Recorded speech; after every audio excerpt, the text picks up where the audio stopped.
රජීස් diary එකේ තවත් ලස්සන මතකයක් එක්ක අද මම ඔයාලව එක්කගෙන යන්නේ ඉසේ ජිංගු බලන්න ගිය මගේ ලස්සන ගමනට.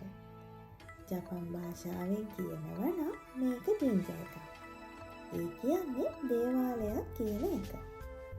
මේ ගමන මම හුඟා කාලයක් තිස්සේ යන්න බලාගෙන හිටපු ගමනක්. ඒ නිසාම මේ දවස මගේ ජීවිතේ වටිනා දවසක් විදිහට මගේ මතකයේ හැමදාම තියෙවි. අපි ගිය දවසේ හොඳටම රස්නේ තිබුණා. වටේම ලොකු ගස් කොළන් තිබුණත් ඒ රස්නේ නම් අඩුවක් තිබුණේ නැහැ. හැබැයි ඒ රස්නෙත් එක්කම ඒ පරිසරයේ තිබුණු නිස්කලංක බවට මම හුඟක් ආස කළා. විශේෂයෙන්ම මම දැකපු දෙයක් තමයි නිවාඩු දවසක් නිසා ජපානයේ ගොඩාක් අය ඉසේ දේවාලය වඳින්න ඇවිත් තිබුණා. මම දැක්කා ගොඩක් ජපන් අය හරිම පිළිවෙලට පොඩිමේ ගිහින් තමන්ගේ වාරය එනකම් ඉවසීමෙන් ඉඳලා ඉතාම ගෞරවයෙන් වතාවත් කරලා ප්‍රාර්ථනා කරන විදිය.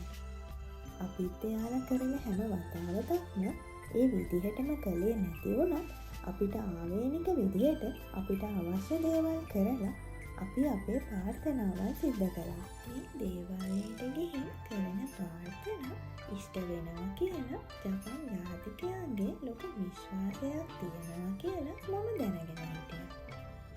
ඒ නිසාම මගේ හිතේ තිබුණු ප්‍රාර්ථනා ගොඩක් අරගෙන තමයි මමත් මගේ මහත්තයා මේ ගමන ආවේ.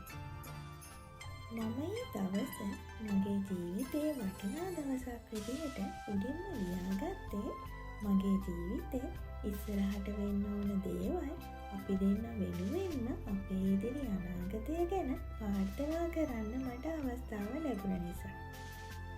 සමහර ප්‍රාර්ථනා අපි කාටවත් කියන්නේ නැහැ. ඒවා හිත ඇතුළෙම තියාගෙන දෙවියෝ බුදුන්ට හෝ අපි විශ්වාස කරන බලයකට බාර කරනවා. ඒ වගේ ලස්සන ප්‍රාර්ථනා බලාපොරොත්තු ඊන පොකුරක් අරගෙන තමයි මම එදා ඉසේ දේවාලය ඇතුළට ගියේ. තව එක දෙයක්.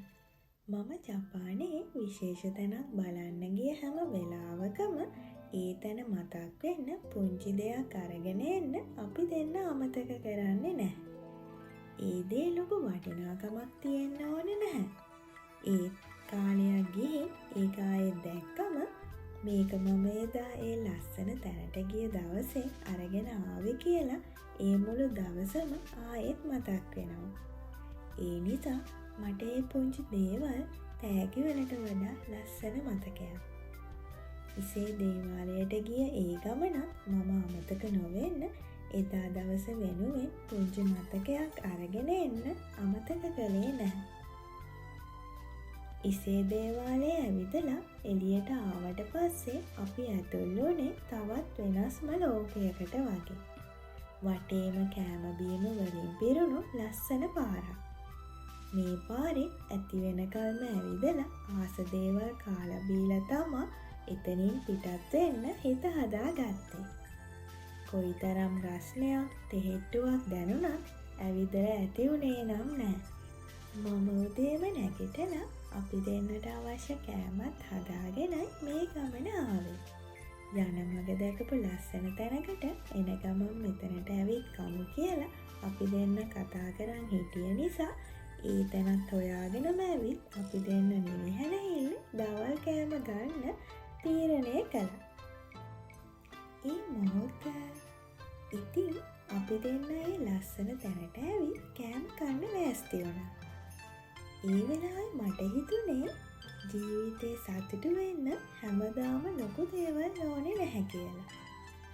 උදේ ඉඳන් එකට ගමනක් ඇවිත් ලස්සන තැන් බලලා මහන්සි වෙලා අන්තිමට මේ වගේ තැනක ඉඳගෙන අපි දෙන්න කැමති කෑමක් කන ගම නිදහසේ කතා කර කර ඉන්න මොහොත මට හරිම වටිනවා.